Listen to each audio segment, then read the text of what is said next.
tell you what, I don't know why, but I could hang out in the mountains by myself for a long time. Be very content. Kind of funny, isn't it? It's a healthy place to be.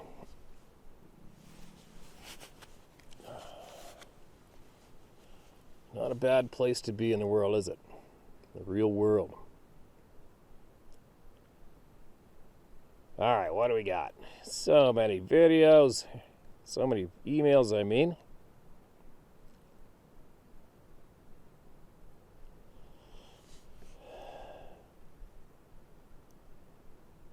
Five events. Short and varied. Quote A and R. What others think is irrelevant, but that's just me.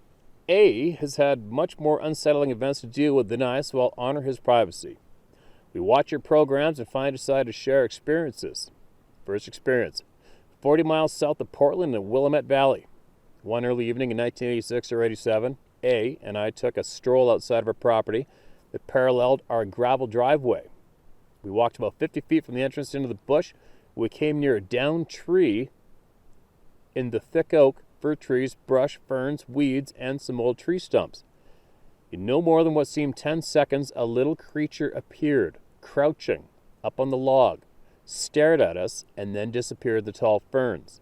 Neither A nor I saw where it came from, nor how or where it left. We looked at it, then at each other and asked, "Did you just see what I saw?"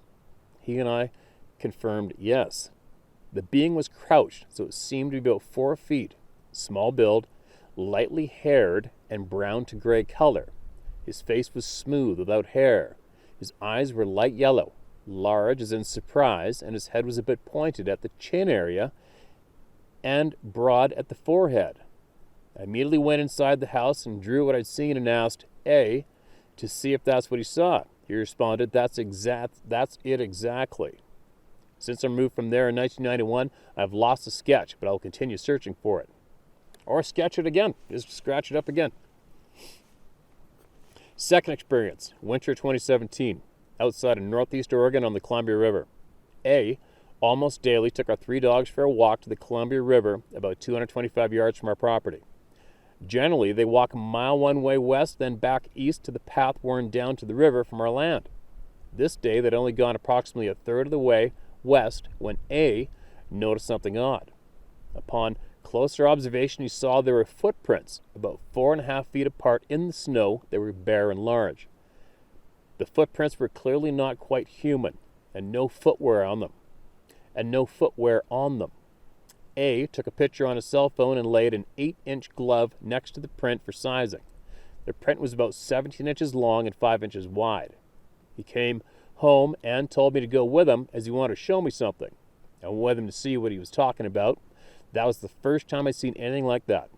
Our dogs had walked on the other prints, but the one in the picture hadn't been destroyed.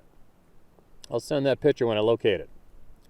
Third, fourth, and fifth experiences at the same residence as the 2 experiences between 2018 and 2021. Third experience, 2018. Bird chirping incessantly at 1 a.m., 2 a.m., 3 a.m. from about 30 feet from our bedroom window on the west corner of the house where I have a huge pine tree. It awakened me every night for a couple of weeks and became such an annoyance that I finally asked A, what in the world kind of bird chirps incessantly at that time of total darkness, at that time of night, early morning? He said none that he knew of. He had heard whistling during that time period, but I only heard the chirping. Fourth, 2019. A took 3 dogs on river walk as usual. The first stop is straight north from our yard to the river, where A sits on a log and lets the dogs run in and out of the water. One of the dogs was a German Shorthair who was a runner, so she is up and down the bank, in and out of the water, and up and down the strip of land that her property butts up to, that is Corps of Engineers, following our A's words. I felt eyes on me and slowly turned to my right, and I saw a dark, large figure watching me from thick brush and a cottonwood tree that had been cut down with very thick suckers, about 10 or 11 feet covering it. The being was standing behind with its hands pulling the brush just enough to put his face through to see. The face was dark brown with large eyes. His nose was short, medium width. I could not see the lips. The top of his head did not look pointed and had a lot of hair, estimated about 3 inches long. No movement, no menacing, just watching me. I was frozen to the log. I don't know for how long. This being locked into my memory and went through my hunting and fishing and trapping experiences like you would a slideshow. Then it walked away into the thick willows. Since that happened, when it travels the area, it touches my mind at least twice a year. A got the feeling he should leave, so he got up, walked back up the bank from the river to the worn path, and continued west to finish his daily walk with the dogs. The two black lab short-hair sisters walked up the bank with him, but the German short-hair was doing a normal running, in and out, up and down, so A knew she'd catch up shortly with them. A and the two sister dogs were approximately 50 yards from the spot he sat on the log when he heard the German short-hair let out what we called a scream of terror. She bolted out of the brush, petrified, and ran straight to him, clung to him, shaking and scared to death. That was a first. She was always first to leave our gate and the last to return into our yard until that day. From then on, she was still the first out, but now the first to return to her yard, often long before the others came home. She had internal cancers and left us September 2020. Fifth experience, April 2021. A took our two remaining dogs on their walk straight north from our gate to the river. Visible was a footprint in the soft dirt headed down to the spot where A sits on the log. It measured about 17 inches in length, barefooted. I didn't go see it until a day or two later, and the winds had blown part of it away. There was a twig close to it, so I measured it and what was left of the print. The twig was 14 inches long, and where the heel ended was at 17. A believes these beings travel the river as a pathway and for food sources. We have deer, wild turkeys, cougar, fox, coyotes, numerous birds, and for the past several years, the fools that be planted wolves in the Umatilla County that have been seen on Umatilla River, which joins the Columbia a mile from us. We send our condolences for your loss of Mr. Macaroni. I miss my short hair. Wow. Rhonda, thanks for that. Thanks for sharing what happened to your partner and you.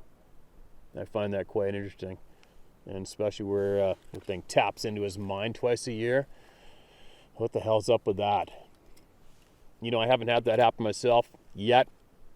I hope it doesn't happen to him. Well, I don't need to start hearing voices. I don't need something to start communicating with me through my head. I just don't need that shit. I'm not into it.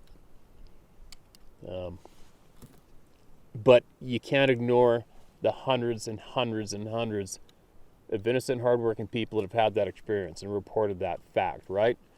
Of either being warned verbally in their head or feeling that feeling or the words of caution, or whatever. People being lured in to come into the darkness. And so many freaking weird things going on. But make sure you email us back with more. If more happens, more people are... Everybody's curious, I can guarantee you that. People want to know.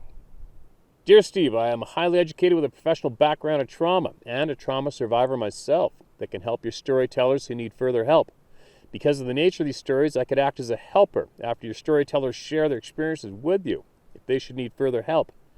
I'm Canadian born and raised and live in Western Canada. I've been working in human services field since my teens in the 80s. I grew up in a core area of a city, so I'm familiar with every world culture and multiple human issues. I've experienced a few out of the ordinary experiences myself, so I compassionately understand human beings. I'm open-minded, looking to expand my life purpose and helping people during these off-the-wall times. I wanted to reach out to you to see if you'd be interested in such an alliance for us to help people further along after they write you. Please let me know what you think. Thank you sincerely. Well, I just shared it with the entire planet community, so if there's anyone interested in that service or seeking somebody else to give them a hand, drop a comment in the comment section below and start contacting each other and making shit happen. All right? I don't see an email added with this. There isn't an email added in the story that I saved in my notes. So it's going to be up to you guys to contact each other in the comment section below. All right?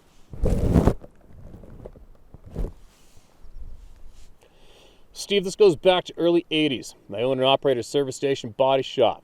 I had a couple of very young kids working for me. My father had passed and left me his old 67 Chev pickup. Had an old straight six-cylinder and stick shift. I wanted to fix it up and bought a 63 Chev Impala. It had a 327 auto transmission, so I started ripping into the rebuild. We had a salvage yard about 20 miles west of my garage. Here in Nebraska, it covered what felt like half a square mile of old cars and trucks. I needed a crossmember for the frame that would fit an auto tranny, so I go to the yard. I knew it'd be a while. I grabbed some tools and I had a pack of jerky in my shirt pocket. Sure enough, I find an old truck with a member that would work, but there's no wheels on it, and it's flat on the ground, weeds all around. I go on a hunt and I find an old-style bumper jack from another old junker and jack the truck from the fender up sideways way high to make it easy to pull in the frame. It was precarious, to say the least, but I thought I could pull it off. I start pulling bolts. What am I going to do with them? Do I need them? So I pulled the jerky from my shirt pocket and I laid it on the ground. While I was pulling on the frame, the truck starts to go. I framed? Maybe it meant I screamed and split as fast as I could. I didn't want to be crushed under a pickup in the middle of nowhere, and I was alone. I barely made it. Whew. So I backed off, decided to go home and get ropes and proper jacks. But other things came first, and I had to wait a week. I went back a week later to find the truck on its side. I'm like, what the hell? Did old man Walkie do that? Why, he didn't know what truck I worked on, so I pulled the frame pieces out and then thought about my jerky I had laying on the ground. Gone. Well, the coons, possum, critters got it, right? Now the kicker. I go back to the garage. I'm talking to the boys about the truck we're looking at, the parts I had. Bob kind of turns white and says, I have something I got to tell you about out there. It seems Bob, a young kid, would go out there under the idea of getting some little part take off extra bigger parts and go back late at night in the dark, midnight, 5-figure discount auto. He had some parts out a few days back, and I went back in the dark. I told him he was nuts. For Walkie had 2 big, mean German shepherds that ran the yard at night. One had been shot in the throat and didn't bark anymore. Bob said they were not around. He walks into the yard from side road about a quarter mile, hops a fence and goes down the aisle to his junk car when all of a sudden a huge, and he says, 10-foot figure stands up in the next aisle over and stares at him. To him it was a dark mass, but he claims it was massive. He pissed his pants and ran for his life, diving over a barbed wire fence and sprinting a quarter mile to his car. As he told me this, he was freaked. Then it hit me how in the hell my pickup was flipped on its side. For jerky, maybe. There's a lot of old trucks and equipment you could crawl into. Bob refused to ever go back there. I never had cause to, but I'll never forget it. The power it would take to flip a truck, and how would have known apart from watching me. I could be full of gas, but that's why I call it a secondhand experience. My name is Dave Bliss. You can use it. I don't care anymore. I'm 66 years old now. I can tell you how much my family teased me about the story or thinks Bob was pulling my leg. But he wasn't and was truly afraid. Thanks, dude. I've been up to the lake in Banff, and it's a cool place. All right, man. Thanks for that share. You imagine sneaking into a junkyard and a frickin' 10-foot monster stands up in front of you and scares the shit out of you? Talk about being scared straight. That would suck. Steve, I realize this email never got sent. You said not to apologize and send it in all your stories. I've been listening to your channel for over 3 years now. The person who introduced me to your page laughs at this topic. I don't know if it's out of fear or they just don't believe it. I, on the other hand, believe 110%. Back onto this encounter, here still in the Midwest Wisconsin, as it was warming up end of April-ish 2020. The frogs were croaking away for a good week straight before this happened. I got used to hearing them every morning. That was a different story on May 8th. Complete dead silence. It was weird to me, but I didn't think nothing of it at first. I had forgot a few things in the house before leaving for work, around 2:30 a.m. Got out of the car and heard nothing but weird whistling to the east and then to the west. It stopped me dead in my tracks. Could have been a bird of any kind. I know what they sound like around here. This is not a bird. It was like when a human whistles, but at a very different pitch than I've ever heard. For some reason or another, my dumbass decided to start whistling on the way back into the house. Bad effing idea. I just opened the screen door and the whistling was still going on, and a couple loud knocks coming from the west. Then everything went dead silent. My gut dropped as I took the first step out the front door. I was being watched from close by. My gut told me, do not look towards the woods. Don't look towards the woods. The start of the woods are at the west side of the house, where the knocks came from. I locked the front door, not in panic, but just as I do every morning before work. I walked to the car swiftly, being sure not to look back behind me into the woods. As I got to the car, my gut was still telling me, do not look towards the woods. I kept my head down to buckle my seatbelt. As the car's lights shine into the woods, I know it wasn't a bird, wolves, coyotes, bears, etc., because obviously they don't whistle. I haven't felt that feeling since that day, but it's one of those weird experiences for the books. There have been many different weird occurrences that have happened since then, but nothing like seeing them up close. Thanks for all you're doing. Keep it up, and I'll continue to listen to everything you have. CS. All right, thanks for that. You're probably lucky you listen to your gut, right? What we're supposed to be doing is listening to our gut. That's what I do. Hey, Steve, found your channel on YouTube. I really like what I'm seeing and hearing. I have a couple stories of encounters of my own, and if you have the time, I'd like to share one now. It's near the end of summer '98, and I was 17 and living with my dad and his girlfriend in Kentucky in a guest house that my uncle was renting to them at the back of his property. There wasn't much going on, so I decided to walk to see my aunt who lived about 3 miles away. I was there for a few hours, and time got away from me, and before I knew it, night came. I said goodbye to my aunt and started walking back home. Down a highway a little and then onto a side road. It was very dark out except for once in a while when the moon would peek from behind the clouds. After walking past the few houses on the road where it got woodsy, I noticed there were no night noises, no crickets or tree frogs or anything that you could hear on a typical summer night in Kentucky. I kept walking. That's when I began to notice that every time I took a step, I could hear leaves and small twigs being broken underfoot about 10 to 15 feet off my left and slightly behind me. Now I'm 6'3", and whatever this was making the same strides. I tapped my foot on the pavement a few times just to be sure of exactly where I was walking. Then I kept going. Every time in a while I would stop and it would stop, and when I would start again it would too. I kept going, now almost 2-mile walk back to my uncle's place. As I keep walking, the feeling of being watched never got any easier, and the crunching kept up with me. I didn't want to react and risk being attacked, so I kept going until I got to my uncle's driveway, and I could see him out in his garage having a few beers like he normally did. When I got to that point, I took off like a bolt of lightning towards the house, burst through the door, locked it behind me, and ran to my room. I didn't turn on a light, but I did grab my blanket and pillow from my bed and slept tucked right under the wall, under the window, so whatever it was out there could not look in and easily see me. Outside of the house, my window was about 7 feet off the ground, and I definitely had the feeling that night that something was looking in. Thanks, Elvis, Collinsville, Illinois. Elvis, thanks for that share. Isn't it kind of funny how a blanket and a pillow has given every single one of us that false sense of security while growing up, right? The old pillow and the blanket routine. Hide and don't make us move. Warning, do not play Bigfoot recordings. Hey, Steve, I know it's a bit long, but I just experienced the most terrifying night because of one of your videos. Yes, please use my name. First little background. I live in the Wasatch Mountains in Utah. Behind my house, there's a steep incline covered with trails. I often see a variety of animals such as deer and elk, etc. On March 7th, I watched your video titled, "It Was at Our Tent." You know, the one where you played a creepy sound and asked if anyone could identify it? In that video, you mentioned the YouTube channel Thinker Thunker, who might be able to analyze the sound. So naturally, I went straight to his channel. There I found a video where he was comparing different animal sounds, such as wolves, to a Bigfoot, to show us how unique they are. He instructed the viewer to turn up the volume way up to hear the sounds clearly. I never knew our voices, or that of all creatures, have a unique thumbprint.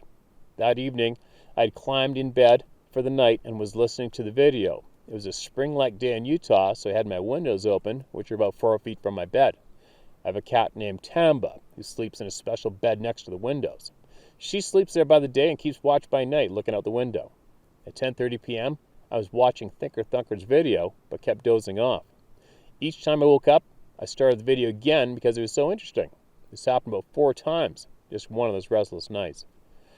Around 1:30 a.m., I was startled awake as Tamba jumped from her perch, crashing over the nightstand, turning over everything in her path. I was sleeping with my back to the windows. She literally threw herself against me and continued watching out the window, silently shaking with her fur coat puffed up. She was clearly afraid of something. It took me a minute to realize what had happened. Over the course of 10 to 15 seconds, I tried to calm her down when I was hit with a sense of fear I can only describe as terror. Something I had felt maybe 1 or 2 other times in my life. Tamba then jumped off the bed and ran for the closet. I sat there frozen and shaking. I did not feel like a warning, but an actual threat. For some reason, I felt not to look out that window and believed if I had, something terrible would happen. I'm 100% convinced there is a connection between playing those sounds repeatedly through an open window and possible encounter with something very scary. I simply laid back down very slowly, threw the covers over my head, and did not move a muscle. I laid there in an abject terror for what seemed like an hour or more. Finally, I fell back to sleep. When I woke up, the sense of terror had lifted, but the experience had not. My cat no longer sat in her bed by the window. I refused to hike the trails behind my house and no longer look out the window after dark. Maybe this is an overreaction, but the terror I felt that night on a scale of 1 to 10 was 100. Maybe over time I relaxed. In the meantime, I urge everyone not to play Bigfoot sounds loudly through the windows, open windows, especially at night. Mainly because who knows what those sounds are actually saying. Appreciate you all you do, Steve. Thanks for listening, Belinda. Belinda, thanks for sharing that. And I think it's probably the first time I heard of somebody playing stuff from the internet out the window and all hell breaking loose. That's a little unnerving, isn't it? Anyway, let's get a little cool. I don't know what I got. I got maybe 2 hours of light left, an hour and a half. I think I've been up here long enough. I got to start heading down. Maybe once I get down a little further, I might share another one. We'll see how we're making out with battery power. Unless there's something short here I can tag onto this one. Probably not. There's so many freaking emails, you guys. There's so many people in the world looking for answers, and there's literally tens of thousands of people experiencing the same shit around the planet. Thank God the end of ridicule is here. It's about time everybody started putting on their big pants and talking openly and honestly and getting down to the bottom of this shit and enabling thousands of people to live their life as enjoyable as they can, instead of being forced out of the woods and out of nature and being forced away from their passions in life. Because it's not fair. It's not fair. Anyway, that's it. Share my story, howtohunt.com. Tell my story, howtohunt.com. Share away. Send it to me. I'll share it. We're going to talk about it.